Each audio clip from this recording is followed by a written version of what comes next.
أعوذ بالله من الشيطان الرجيم بسم الله الرحمن الرحيم إن الله اشترى من المؤمنين أنفسهم وأموالهم بأن لهم الجنة يقاتلون في سبيل الله فيقتلون ويقتلون وعدا عليه حقا في التوراة والإنجيل والقرآن ومن أوفى بعهده من الله فاستبشروا ببيعكم الذي بايعتم به وذلك هو الفوز العظيم صدق الله مولانا العظيم وصدق رسوله النبي الكريم اللهم صل على محمد النبي الأمي وعلى آله وصحبه وسلم تسلیما۔ محترم سامعین ذی وقار، آپ کے سامنے قرآن مجید فرقان حمید میں سے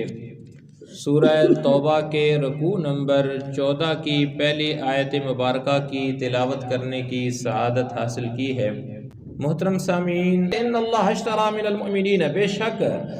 خرید لیا ہے ایمان والوں سے اللہ نے ان کی جانوں کو، واموالہم، اور ان کے مالوں کو، بان لہم الجنہ، جنت کے بدلے کے اندر، یعنی اللہ جل شانہ نے ایمان والوں سے ان کی جان اور ان کے مالوں کو خرید لیا ہے جنت کے بدلے کے اندر۔ یقاتلون فی سبیل اللہ فیقتلون ویقتلون، وہ قتال کرتے ہیں اللہ کے راستے کے اندر، فیقتلون، وہ قتل کرتے ہیں، ویقتلون، اور وہ قتل کیے جاتے ہیں۔ یعنی وہ خود جیسے غزوہ بدر کے اندر انہوں نے کافروں کا قتال بھی کیا، اور غزوہ احد کے اندر جیسے غزوہ بدر کے اندر 70 کفار جو مارے گئے اور غزوہ احد کے اندر 70 مسلمان شہید ہو گئے، تو اللہ اس کنڈیشن کو بیان فرما رہے ہیں۔ اور دوسرا یہ بیان کیا جا رہا ہے کہ ایمان والے جو ہیں انہوں نے اپنا جان اور مال اللہ کے لیے دے دیا ہے، اور اس کے بدلے کے اندر اللہ نے ان کے لیے جنت لکھ دی ہے، تو یہ آپس کے اندر ایک معاہدہ ہو گیا۔ اس کی آگے تفصیل آ رہی ہے۔ فرمایا کہ وعدنا علیہ حقا، یہ وعدہ ہے اس کی جانب سے، یعنی اللہ کی جانب سے، حقا، سچا وعدہ ہے۔ اگر کوئی دنیا کے اندر اور بندہ کو کرتا ہے، اس کو ہو سکتا ہے اس کے اندر اس کو پورا کرنے کی طاقت نہ ہو، کیونکہ ظاہر ہے کہ یہ وعدہ وہ نہیں ہے کہ آج ابھی ایک ہاتھ دیں اور دوسرے ہاتھ لے لیں، اس کا تو بعد میں فیصلہ ہونا۔ اس لیے اللہ نے پہلے یہ فرما دیا کہ وعدنا علیہ حقا، یہ اس نے جو تمہارے ساتھ وعدہ کیا بالکل سچا ہے، اور یہ تورات کے اندر، والانجیل، انجیل کے اندر، والقرآن، اور اس کے اندر لکھا ہوا ہے کہ یہ وعدہ بالکل سچا ہے، اللہ نے تمہارے ساتھ وعدہ کیا۔ اور پھر فرمایا کہ ومن اوفا، اور کون ہے جو پورا کرے بعہدی، اپنے وعدے کو، من اللہ، اللہ سے زیادہ کون ہو سکتا ہے کہ جو اپنے وعدے کو پورا کرے؟ اللہ کی ذات اس اپنے وعدے کو پورا کرنے والی ہے۔ فاستبشروا ببیعکم الذی بایعتم بہ، تو بس خوشخبری ہے ان لوگوں کے لیے کہ جنہوں نے بیعت کر لی ہے، جنہوں نے اس بات کے اوپر یعنی کہ فیصلہ کر لیا ہے۔ تو فرمایا کہ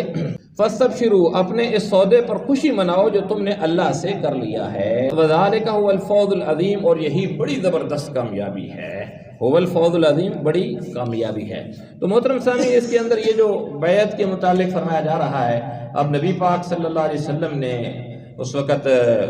حدیبیہ کے مقام کے اوپر جب حضرت عثمان غنی رضی اللہ عنہ کے متعلق بات آئی، لقد رضی اللہ عن المؤمنین اذ یبایعونک تحت الشجرہ، وہاں صحابہ کرام سے بیعت لی، تو وہ بھی اسی بات کے اوپر بیعت تھی کہ ہم جان مال اپنا سب کچھ لٹا دیں گے یہاں، یعنی جو 1400 صحابہ نے آپ علیہ السلام کے دست مبارک پہ بیعت کی۔ تو آتا ہے کہ اس کے اوپر جو تیسرا ہاتھ ہوتا ہے جو نظر نہیں آتا، وہ اللہ کا ہاتھ ہوتا ہے بیعت کرنے والوں کے اوپر۔ تو وہاں انہوں نے یہ بیعت اسی بات کے اوپر لی تھی کہ جان بھی مال بھی لٹا دیں گے، لیکن حضرت عثمان غنی رضی اللہ عنہ کی یہاں سے بدلہ ہم لے کے جائیں گے، اس کے متعلق تھا۔ تو باقی بھی اگر دنیا کے اندر ایک دستور چل رہا ہے کہیں بیعت کا، تو وہاں بھی اگر اس بات کے اوپر بیعت لی جائے کہ ہم یہ جو ہمارے بزرگ ہیں جو اس کے اوپر چل رہے ہیں، تو وہ بھی اسی طریقے سے، اس کا بھی یہی طریقہ ہوتا ہے کہ ہم یہ شریعت کے اوپر لے کر چلیں گے، اور ہم اپنا جان اور مال وہ اس بات کے اوپر لے کے چلتے ہیں کہ اللہ کے راستے کے اوپر قربان کر دیں گے، اور اسی کے بدلے کے اندر انہیں وہ اسلوب ملتا ہے کہ جس کی وجہ سے انہیں جنت مل جاتی ہے، اور یہی بڑی کامیابی ہے۔ تو بہرحال آگے فرمایا جا رہا ہے جنہوں نے یہ کامیاب سودا کیا ہے وہ لوگ کون ہیں، ان کے متعلق یہ بات آگے بیان کی جا رہی ہے۔ التائبون، کہ وہ توبہ کرنے والے ہیں اللہ کی، العابدون، بندگی کرنے والے ہیں، عبادت کرنے والے ہیں۔ تو ان کی صفات بیان کی جا رہی ہیں۔ پہلی صفت یہ کہ توبہ کرتے ہیں، اور توبہ اللہ کو پسند ہے، اور جو بندہ توبہ کر لیتا ہے اللہ کریم اس کے سارے گناہوں کو معاف کر دیتا ہے، اور ایسے ہو جاتا ہے تائب من الذنب کمن لا ذنب لہ، کہ گویا اس نے گناہ کیا ہی نہیں ہے۔ لیکن شرائط اس کی 3 عمومی ہے، اور چوتھی یہ ہے کہ اگر کوئی کسی کا حق لینا دینا ہو تو وہ جب تک معاف نہیں ہوگا تب تک وہ توبہ بھی قبول نہیں ہوگی۔ تو 4 شرائط کے ساتھ ہے۔ العابدون، اور اللہ کی بندگی کرنے والے ہیں، عبادت کرنے والے ہیں۔ الحامدون، اور اس کی حمد کرنے والے، اللہ کی تعریف کرنے والے ہیں۔ السائحون، اور روزے رکھنے والے یا سیاحت کرنے والے، معنی یہی ہو سکتا ہے کہ اللہ کی رضا کے لیے اپنا سب کچھ قربان کرنے والے۔ اس کے لیے قربانی دینے والے. اور پھر فرمایا جا رہا ہے کہ الراکعون رکوع کرنے والے، رکوع میں جھکنے والے، الساجدون اور سجدہ کرنے والے. اور پھر اگلی صفت بیان کی جا رہی ہے کہ الامرون بالمعروف، کے جو حکم کرنے والے ہیں نیکی کا، یعنی نیکی کی ترغیب دینے والے ہیں، نیک کام خود کرنے والے ہیں، دوسروں کو اس کی ترغیب دینے والے ہیں اس کے متعلق. اور اگلی صفت بیان کی جا رہی ہے کہ والناہون عن المنکر، اور جو برائیاں ہیں ان سے روکنے والے ہیں، برائیوں سے روکنے والے ہیں اس کے متعلق. پھر فرمایا والحافظون لحدود اللہ، اور اللہ کی قائم کی ہوئی حدوں کی حفاظت کرنے والے ہیں. جو اللہ کی قائم کی ہوئی حدیں ہیں جو اللہ نے بندے کے لیے رکھی ہیں کہ یہ کر لو یہ کر، اس کی وہ حفاظت کرنے والے ہیں. شاعر اللہ کی حدود کی جو ہے وہ حفاظت کرنے والے ہیں. وبشر المؤمنین، فرمایا کہ اے نبی پاک صلی اللہ علیہ وسلم ایسے مومنوں کو خوشخبری سنا دیجئے. وبشر، خوشخبری دے دیجئے، المؤمنین، ایمان والوں کو جن کے اندر یہ باتیں قائم ہیں. اللہ کریم کی ذات ہمیں بھی ان باتوں کو قائم کرنے کی، ان کو سمجھنے کی، ان کے اوپر عمل کرنے کی توفیق سے نوازے. آگے فرمایا جا رہا ہے کہ ما کان للنبی والذین آمنوا، نہیں ہے نبی پاک صلی اللہ علیہ وسلم کے لیے اور ان لوگوں کے لیے جو ایمان لائے ہیں، ان یستغفروا للمشرکین، یہ کہ وہ استغفار کریں مشرکین کے لیے، ولو کانوا اولی قربا، اگرچہ وہ ان کے قریبی رشتہ دار ہی کیوں نہ ہوں، من بعد ما تبین، اس کے بعد کہ جب واضح ہو چکی ہے ان کے اوپر کہ انہم اصحاب الجحیم، کہ وہ جہنم والے ہیں. اب یہاں یہ بات بیان کی جا رہی ہے کہ اس وقت ظاہر ہے کہ بہت سارے لوگ ایسے تھے کہ کسی کا بھائی جو ہے وہ شرک کے اوپر ہے، کسی کا بھائی کفر کے اوپر ہے، کسی کا بیٹا ہے، اس وقت ان کے لیے وہ کرتے تھے استغفار. اس کے متعلق فرمایا جا رہا ہے کہ یہ مناسب نہیں ہے ایمان والوں کے لیے، نہ نبی پاک صلی اللہ علیہ وسلم کے لیے یا ان مشرکین کے لیے، ان کفار کے لیے وہ دعا کریں. اور جب ان کا واضح ہو چکا ہو کہ وہ جہنمی، اور یہ واضح تب ہوتا ہے کہ جب بندہ فوت ہو جائے. دنیا کے اندر قائم ہے تو اللہ کو تو معلوم ہے، اللہ اپنے محبوب کو بتا دیں تو الگ بات ہے، لیکن جو دوسری بات ہے باقی قوم کو ہمیں نہیں پتا کہ اس بندے کا خاتمہ کس چیز کے اوپر ہونا ہے. کفر کے اوپر ہونا ہے، ایمان ہو سکتا ہے وہ پوری زندگی اپنی بغاوت کے اوپر، سرکشی کے اوپر گزار رہا ہے، آخر وقت کے اوپر اللہ سے ہدایت دے دیں اور اسے ایمان کی توفیق دے دیں. جس وجہ سے ہم اس کے متعلق فیصلہ کسی کافر کے متعلق یہ نہیں کر سکتے کہ یہ ہم اس کے لیے نہیں، ہاں اس کی ہدایت کے لیے دعا کر سکتے ہیں کہ یا اللہ اس کو ہدایت دے دے، یا اللہ اس کو قبول کر لے، دین کی توفیق دے دے. لیکن جو بخشش ہے، مغفرت ہے اس کے متعلق. اور آگے پھر بات کی جا رہی کہ وما کان استغفار ابراہیم لابیہ، اور ابراہیم علیہ السلام نے اپنے باپ کے لیے جو مغفرت کی دعا مانگی تھی اس کی وجہ اس کے سوا کچھ نہیں ہے کہ انہوں نے باپ سے ایک وعدہ کر لیا تھا. لابی اللہ ام موعدہ، انہوں نے وعدہ کیا، ان سے ایک وعدہ کیا تھا. جب وہ وہاں سے جا رہے تھے تو انہوں نے کہا کہ لا استغفرن، انہوں نے کہا کہ میں سنسار کر دوں گا، رجم کر دوں گا. تو انہوں نے کہا کہ ابا جان میں آپ کے لیے دعا کروں گا. اس کے متعلق علماء لکھتے ہیں کہ ان کی دعا بھی یہ ان کی زندگی تک تھی، جب تک وہ حیات تھے تو اس وقت انہوں نے ان کے لیے دعا کی ہے. تو زندگی کے اندر دعا کرنے میں کوئی ایسی بات نہیں ہے، اس وقت دعا کی جائے، لیکن اس کے بعد جو مر جائے اور کفر کے اوپر مر گیا پھر اس کے لیے دعا کرنے کی کوئی ضرورت نہیں ہے. کہ ظاہر ہے وہ کفر کے اوپر مر چکا ہے، اب اللہ کا فیصلہ اس کے متعلق اٹل جو ہونا ہے وہ ساری بات ہے اس کے متعلق فرمایا جا رہا ہے. تو پھر فرمایا کہ فلما تبین له انه عدو للہ تبرأ من، پھر جب ان پر یہ بات واضح ہو گئی کہ انه عدو للہ، کہ وہ اللہ کا دشمن ہے، تبرأ منه، تو اس سے دستبردار ہو گئے. جب ایمان والوں کو پتہ چلا کہ اللہ کے دشمن ہیں، یہ ان کے لیے دعا کرنا ٹھیک نہیں، اس وقت انہوں نے اس چیز کو چھوڑ دیا. یہاں بہت سارے واقعات مفسرین نے لکھے ہیں، اس کے متعلق کون کون سے تھے. ان ابراہیم لأواہ حلیم، بے شک ابراہیم علیہ السلام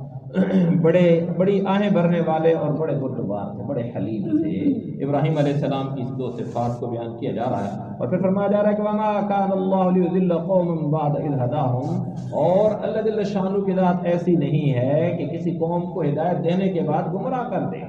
بعد اذ ہداہم، کہ اللہ جل شانہ لیضل، کہ گمراہ کر دے کسی بھی قوم کو اس کو ہدایت دینے کے بعد، حتی یبین لہم ما یتقون، کہ جب تک کہ اس نے ان پر یہ بات واضح نہ کر دی ہو کہ انہیں کن باتوں سے بچنا ہے، یتقون کن باتوں سے بچنا ہے، دوری اختیار کرنی ہے. تو اللہ جل شانہ جب تک یہ بات پتہ نہیں تھی تو اس کے اوپر کوئی مواخذہ نہیں ہے، لیکن جب پتہ چل گئی اس کے بعد، جب تک بندے کو پتہ نہیں تو اس کی نوعیت کچھ اور ہے، جب پتہ چل جاتی ہے پھر اس کا حکم کچھ اور ہو جاتا ہے. اس کے متعلق یہاں بھی یہی فرمایا جا رہا ہے کہ ایمان والوں سے متعلق کہ پہلے جو استغفار کی دعا کرتے رہے، جو کچھ کرتے رہے وہ انہیں پتہ نہیں تھا، اور اللہ کا دستور بھی یہ نہیں اسی پر پکڑے اللہ جل شانہ کی ذات. پھر فرمایا کہ ان اللہ بکل شیء علیم، بے شک اللہ جل شانہ کی ذات ہر چیز کے متعلق جاننے والی ہے، خوب جانتا ہے اللہ ہر چیز کو. پھر فرمایا جا رہا ہے کہ ان اللہ لہ ملک السماوات والارض، بے شک اللہ ہی ہے اسی کے لیے ہے بادشاہ آسمانوں کی اور زمین کے لیے۔ جو کچھ زمین و آسمان کے اندر ہے اللہ ہی کا ہے، اور حقیقی بادشاہ کون ہے؟ اللہ ہی کی ذات ہے، اسی کی سلطنت ہے۔ یحیی، وہ زندگی بھی دیتا ہے، وہ یمیت، اور موت بھی دیتا ہے، دونوں چیزیں اسی کے ہاتھ کے اندر ہیں۔ وما لکم من دون اللہ، اور اللہ کے سوا نہ تمہارا کوئی من ولی، نہ کوئی تمہارا حمایتی ہے، ولا نصیر، اور نہ کوئی تمہارا مددگار، نہ کوئی رکھوالا ہے، نہ کوئی تمہارا مددگار اللہ کے علاوہ، اللہ جس کی مدد کرے۔ یہی بات ہے کہ اگر اللہ جل شانہ کی ذات کسی کو بچانا چاہے، کسی کی مدد کرنا چاہے، پوری دنیا اس بات کے اوپر اکٹھی ہو جائے کہ اس کو نقصان پہنچائیں گے، اس کو ذلیل کریں گے، اللہ عزت دینا چاہیں گے تو کوئی کچھ نہیں کر سکتا۔ اور اللہ اگر کسی کو ذلیل و خوار کر کے رکھ دیں، سارے نقشے اس کے پاس موجود ہوں، سارے اسباب موجود ہوں، خدائی کا دعویٰ بھی کرنے والا ہو، لیکن اللہ جل شانہ کی ذات اس سے پھر بھی خاک میں ملا دیتی ہے، مچھر سے اس کا خاتمہ کرا دیں۔ یہ ساری چیزیں ہمارے پاس مثالیں موجود ہیں، اس کے متعلق فرمایا جا رہا ہے۔ اور پھر آگے ایک بات بیان فرمائی جا رہی ہے کہ لقد تاب اللہ علی النبی والمہاجرین، حقیقت یہ ہے کہ اللہ نے رحمت کی نظر فرمائی ہے علی النبی، نبی پاک صلی اللہ علیہ وسلم کے اوپر، والمہاجرین، اور ان مہاجرین، والانصار، اور انصار پر، الذین اتبعوا فی ساعۃ العسرۃ، جنہوں نے ایسی مشکل کی گھڑی میں نبی پاک صلی اللہ علیہ وسلم کا ساتھ دیا۔ ساعۃ العسرہ، جیش العسرہ غزوہ تبوک کو کہا جاتا ہے، کہ ظاہر ایک سخت گرمیوں کا اور قحط سالی کا وہ تھا، اس وقت مدینے میں قحط کا سما تھا، اس وقت لے کے نکلنا، گرمی اور فصل پکی ہوئی تیار، اور کھانے پینے کے لیے کچھ نہیں ہے، اور دور کا سفر ہے، تو واقعتاً ایک تنگی کا وہ تھا اس وقت۔ اس کے متعلق فرمایا جا رہا ہے کہ جن اس وقت نبی پاک صلی اللہ علیہ وسلم کی بات مانی اس مشکل گھڑی کے اندر، اس کے متعلق فرمایا جا رہا ہے کہ اللہ نے ان کے اوپر نظر رحمت فرمائی ہے۔ اس کے بعد فرمایا کہ من بعد ما کاد یزیغ قلوب فریق منہم، جبکہ قریب تھا کہ ان میں سے ایک گروہ کے دل ڈگمگا جائیں۔ ظاہر ہے کمزور ایمان والے بھی لوگ تھے یا مختلف چیزیں تھیں۔ اس کے پہلے فرمایا جا رہا ہے کہ ایسا سخت وقت تھا کہ اس کے اندر ایسی کنڈیشن تھی، اس کے متعلق فرمایا جا رہا ہے ثم تاب علیہم، پھر اللہ نے ان کے حال پر توجہ فرمائی، انہ بہم رؤوف الرحیم، یقیناً وہ اللہ جل شانہ کی ذات بڑی شفیق اور بڑی مہربان ہے۔ پھر فرمایا جا رہا ہے کہ وعلی الثلاثۃ الذین خلفوا، اور ان 3 لوگوں کے اوپر کے جن کا فیصلہ ملتوی کر دیا گیا تھا۔ پہلے گزرا ہے کہ 3 صحابہ تھے کہ کعب بن مالک اور مرارہ بن ربیع اور ہلال بن امیہ، یہ 3 صحابہ تھے جن کا تذکرہ میں نے تفصیلاً پچھلے درس کے اندر کر دیا تھا۔ تو ان تینوں کے متعلق بات فرمائی جا رہی ہے کہ وعلی الثلاثۃ الذین خلفوا، اور وہ 3 ان کے اوپر بھی جن کا فیصلہ ملتوی کر دیا گیا تھا، حتی اذا ضاقت علیہم الارض بما رحبت، یہاں تک کہ ان کے اوپر زمین تنگ ہو گئی باوجود ایک وسعت ہونے کے، یعنی کھلی ہونے کے باوجود زمین ان کے اوپر جو ہے وہ تنگ کر دی گئی تھی، تنگ ہو گئی تھی ان کے اوپر، انہیں بڑا مشکل گھٹن ان کے اوپر طاری ہونا شروع ہو گئی تھی۔ وضاقت علیہم انفسہم، اور وضاقت علیہم انفسہم، اور ان کی زندگیاں ان پر دوبر ہو گئی تھیں، یعنی ان کو اپنے آپ کو جو انتہائی تنگی کے اندر وہ پڑ گئے تھے۔ وَظَنُّوا أَلَّا مَلْجَأَ مِنَ اللَّهِ، اور انہوں نے سمجھ لیا کہ اللہ کی پکڑ سے، خود اس کی پناہ میں آئے بغیر کوئی اور پناہ نہیں ہے، اور کوئی پناہ نہیں۔ انہوں نے اس بات کو سمجھ لیا کہ لا ملجأ من اللہ، اللہ کے علاوہ کوئی نہیں، الا الیہ، سوائے اس کے کہ اسی کی طرف رجوع کر لیں۔ ثم تاب علیہم لیتوبوا، پھر اللہ نے ان پر رحم فرمایا، یعنی اللہ نے ان کی توبہ قبول کی، اور آئندہ اللہ ہی سے انہوں نے رجوع کیا کرنا چاہیے، تو انہوں نے اللہ کے ساتھ رجوع کیا۔ تو اس کے اندر فرمایا جائے لیتوبوا، چاہیے کہ اسی کی طرف رجوع کیا جائے۔ ان اللہ هو التواب الرحیم، بے شک اللہ جل شانہ کی ذات بہت زیادہ توبہ قبول کرنے والی اور بڑی رحیم ذات ہے۔ اللہ جل شانہ کی ذات ہمیں بھی اپنی زندگی کا محاسبہ کرنے کی، اپنے گناہوں کو دیکھنے کی، اور اس کے اوپر اللہ جل شانہ سے معافی مانگنے کی، توبہ کرنے کی توفیق سے نوازیں۔ وما علینا الا البلاغ۔ آمین۔ الحمد للہ رب العالمین، والعاقبۃ للمتقین، والصلاة والسلام علی سید الانبیاء والمرسلین۔ ربنا آتنا فی الدنیا حسنہ وفی الآخرۃ حسنۃ وقنا عذاب النار۔ یا الہ العالمین، جو کچھ پڑھا سنا گیا ہے اللہ، اس سب کو یا اللہ ہم سب کے حق کے اندر خیر و برکت کا ذریعہ بنا دے۔ یا اللہ اس بابرکت محفل کی وجہ سے یا اللہ ہم سب کے اوپر، ہم سب کے گھر بار، مال اولاد، تمام نعمتوں کے اندر خیر و برکت ڈال دے۔ یا اللہ ہماری تمام خطاؤں کو معاف فرما دے، بقیہ زندگی اپنے احکام اور اپنے پیارے محبوب کے پیارے پیارے طریقوں کے مطابق گزارنے کی توفیق سے نواز دے۔ یا الہ العالمین ہم سب کو یا اللہ اخلاص کی دولت سے مالا مال فرما دے، یا اللہ نفاق سے یا اللہ ہم سب کی حفاظت فرما لے، یا الہ العالمین ہمارے تمام مسلمان مرحومین کی مغفرت فرما دے، یا اللہ ہم سب کو ہر قسم کی تمام بیماریوں سے شفاء کلی نصیب فرما دے، یا اللہ ہمارے تمام مسائل کو حل فرما دے، یا اللہ ہم سب کے دلوں کے اندر جو نیک و جائز تمنائیں مرادیں حاجتیں ان کو تو اپنے غیب کی خزانوں سے پورا فرما دے، یا الہ العالمین ہم سب کو دونوں جہانوں کی کامیابی نصیب فرما دے، یا اللہ اپنی رضا کا پروانہ نصیب فرما دے، یا الہ العالمین ہم سب کو ہر قسم کی آفات و بلیات اور جتنے اچانک وقوع پذیر ہونے والے حادثات ان سب سے ہم سب کی پوری امت مسلمہ کی حفاظت فرما لے، یا اللہ ہم سب کو ایمان سے تندرستی کے عالم کے اندر بار بار حرمین کی حاضری کا شرف نصیب فرما دے، یا اللہ ہمیں زندہ رکھ دین اسلام کے اوپر موت نصیب فرمانا تو ایمان کے عالم کے اندر۔ اللہم ربنا تقبل منا انک انت السمیع العلیم وتب علینا انک انت التواب الرحیم، وصلی اللہ تعالی علی خیر خلقہ محمد وآلہ وصحبہ اجمعین برحمتک، جزاکم اللہ خیرا کثیرا۔